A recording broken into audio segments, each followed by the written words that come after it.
Kalau kalian bosan dengan set-top box yang gitu-gitu aja, mungkin sekarang waktu yang tepat buat kalian coba set-top box canggih dan serba bisa. Selain bisa nonton TV digital, set-top box ini juga bisa dibuat main game, streaming, YouTube, mirroring tanpa harus ribet update software berkali-kali. Banyak fitur canggih yang bisa diakses tanpa batas. Ini dia set-top box Hybrid TV Mikul KT1.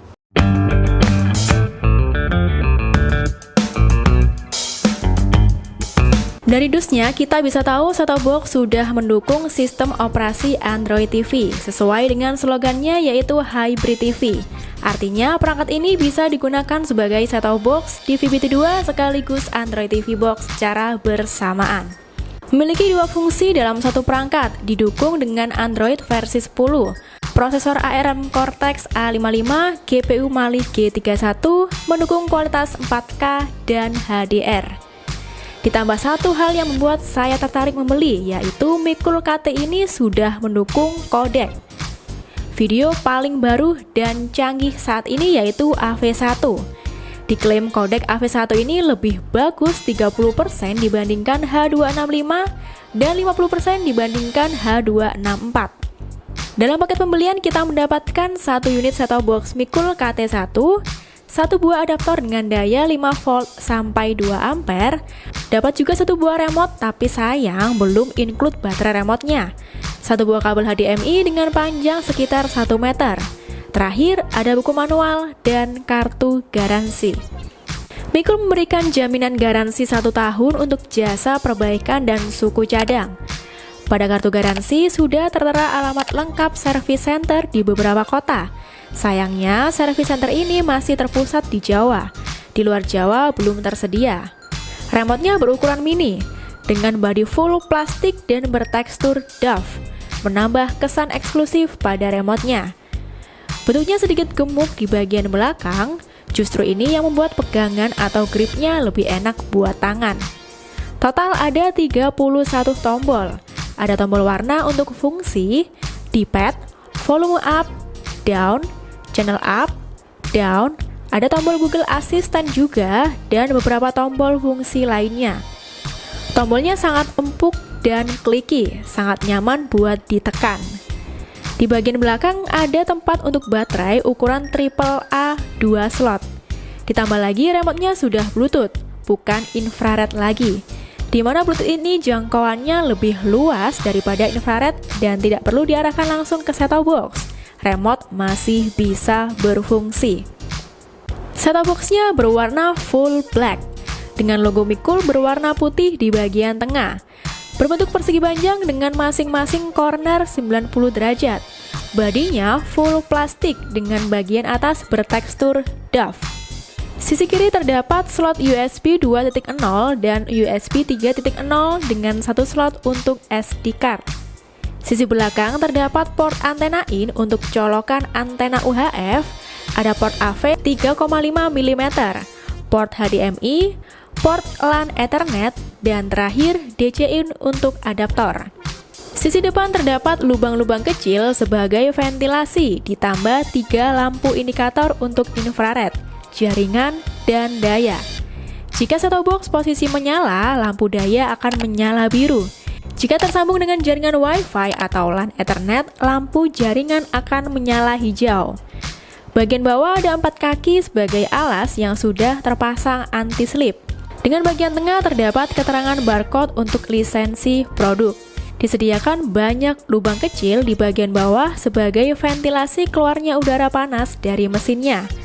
Sebenarnya, penempatan lubang ventilasi di bagian bawah tidak terlalu efektif untuk sebuah set-top box, di mana udara yang keluar dari bawah terhambat oleh alas entah itu meja, lantai, ataupun selainnya.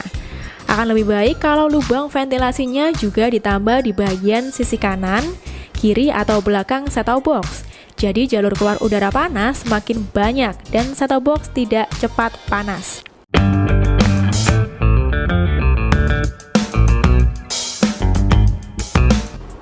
Oke, sekarang posisi Mikul KT sudah menyala dan tersambung ke layar TV. Proses booting muncul logo Android. Setelah melalui beberapa penyiapan akun, akhirnya masuk juga di home screen Mikul KT1 ini. Tampilan home screen-nya khas banget dari Android TV. Cuman sayangnya tampilan Android TV-nya masih model lama.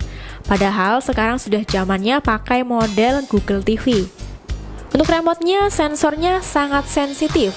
Keuntungan pakai remote Bluetooth selain jangkauannya lebih luas, penggunaan remote tidak terbatas dengan arah. Bisa diarahkan ke depan, samping, ke bawah, bahkan membelakangi set-top box juga masih berfungsi. Fungsi Google Assistant juga berjalan lancar. Ditambah lagi pada remote ini terdapat learning button. Dengan tombol ini kita bisa mempairing remote Mikul KT1 dengan remote TV. Jadi cukup pakai satu remote untuk mengontrol set-top box dan TV sekaligus. Caranya mudah. Tekan lama tombol learning button sampai muncul lampu indikator merah. Lalu arahkan remote TV ke remote Mikul. Tekan tombol power pada remote TV dan remote Mikul siap digunakan. YouTube TamTam Boys.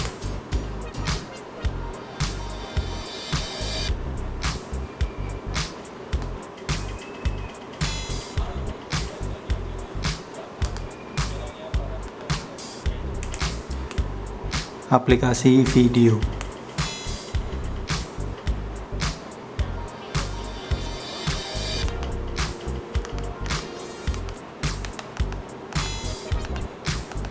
Mikul KT ini sudah Google Certified, jadi model Play Store-nya sudah Android TV.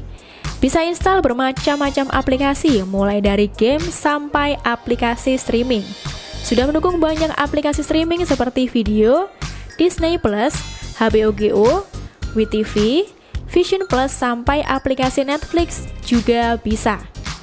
Perangkat ini menggunakan sistem operasi Android TV dengan basic Android versi 10. Memiliki RAM 2GB dengan penyimpanan internal 16GB. Saat cek penyimpanan internal dari 16GB yang tersedia hanya 12GB. Biasanya sisa 4GB-nya sudah terpakai untuk sistem. Lebih lengkap saya cek spek hardware-nya pakai aplikasi AIDA 64. Untuk hardware atau chipsetnya menggunakan Amlogic seri S905X4 Main B dengan prosesor ARM Cortex A55 clock speed 2000 MHz 4 core dan menggunakan arsitektur 64-bit. Menggunakan GPU tanam seri Mali G31 OpenGL 3.2 dengan refresh rate 60 Hz. Untuk kodeknya di sini terbaca kodek AV01, H264 dan H265. Berarti sudah sesuai dengan spek yang diinfokan. Secara spek bisa dibilang masuk kategori mid-high, walaupun bukan kelas flagship. Ya, masih spek menengah, tapi spek segitu sudah lebih dari cukup untuk kategori set-top box hybrid TV. Apalagi chipsetnya pakai seri Amlogic yang terbaru yaitu S905X4 Main B, generasi keempat yang baru dirilis tahun lalu. Secara clock speed lebih unggul sedikit dibandingkan seri sebelumnya. Mikul KT1 juga sudah support dengan Bluetooth, memakai Bluetooth versi 4.2. Kita bisa pairing perangkat Bluetooth ke Mikul KT1 ini, seperti speaker Bluetooth, earphone, Bluetooth atau gamepad. Buat kalian yang masih belum puas dengan storage yang hanya 12GB, tenang saja, kita bisa menambah kapasitas penyimpanan dengan bantuan penyimpanan eksternal SD card. Pasang saja SD card dengan kapasitas besar, seperti yang saya pakai SanDisk 32GB. Sekarang kapasitas storage menjadi lebih besar dan lebih leluasa menggunakan aplikasi atau download file.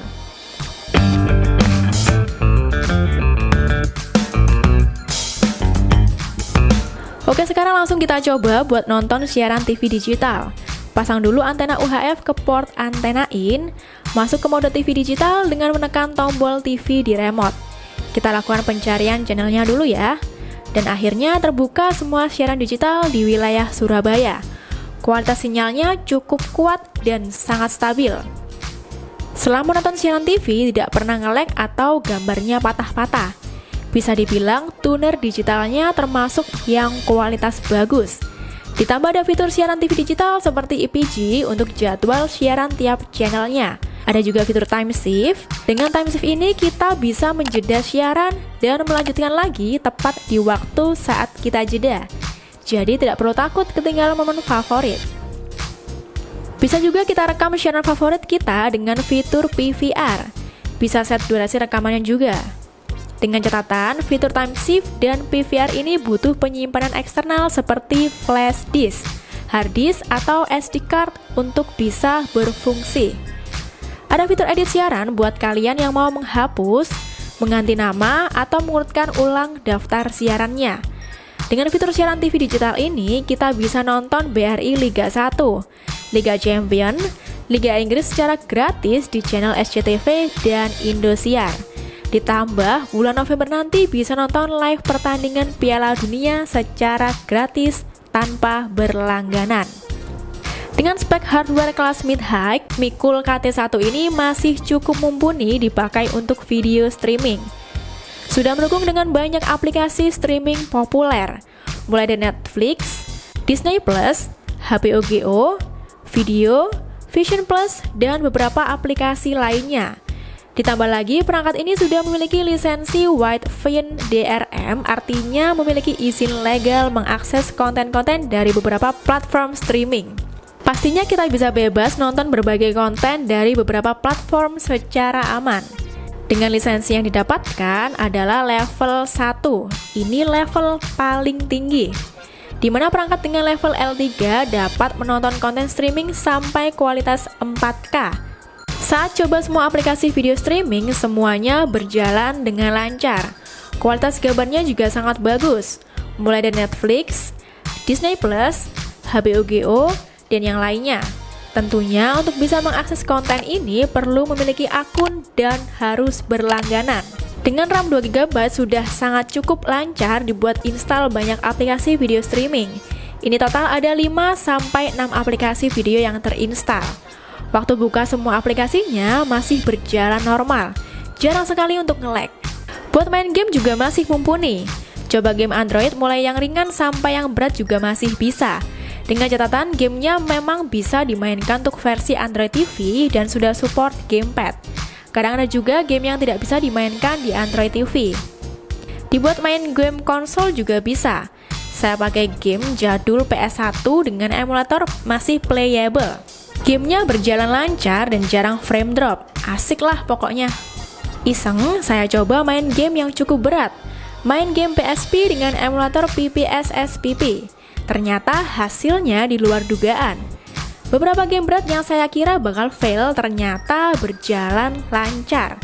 Seperti game Tekken 6. Biasanya pakai Android box lain bakal frame drop sampai 10 fps. Saat saya coba di Mikul KT1, ini berjalan dengan lancar dan stabil di 60 fps. Mantep pokoknya. Coba main game seperti Naruto, Need for Speed yang biasanya frame drop, tapi ini berjalan mulus dan stabil. Iseng coba game dengan kualitas grafis yang lumayan berat seperti God of War, ternyata masih bisa masuk in-game. Dan saat saya coba play ternyata masih berjalan cukup lancar walaupun frame drop di 30 fps atau 50%. Masih bisa dimainkan walaupun kadang gerakannya melambat. Masih rekomen lah buat main game. Mikul KT1 ini sudah support dengan Chromecast. Kita bisa melakukan casting atau mirroring dari layar HP ke layar TV. Casting bisa dilakukan pada beberapa aplikasi yang mendukung, salah satunya YouTube. Tinggal tekan logo casting pada pojok kanan atas, lalu pilih perangkat KT1 dan sekarang video YouTube dari HP muncul di layar TV. Bisa juga untuk mirroring, menampilkan layar HP sepenuhnya ke layar TV dan bisa berjalan secara bersamaan. Dengan bantuan aplikasi Google Home, kita bisa melakukan mirroring. Cuman sayangnya, Chromecast memang tidak cocok dibuat mirroring. Bisa dilihat gambar yang tampil di TV kualitasnya sangat rendah dan juga sering nge-lag saat proses mirroring. Pokoknya nggak rekomen lah buat mirroring. Memang Chromecast ini didesain untuk casting saja. Dengan harga 1 jutaan masih sebanding dengan spek yang ditawarkan. Bisa main game, streaming, sampai nonton siaran TV gratis tanpa berlangganan. Buat kalian yang bosan dengan set-top box itu-itu aja dan pengen coba spek yang lebih canggih, gak ada salahnya cobain Mikul KT1 ini.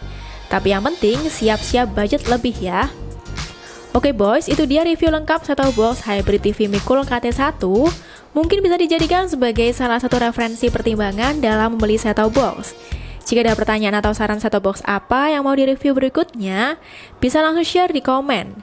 Semoga video ini bermanfaat dan jangan lupa like dan share video ini.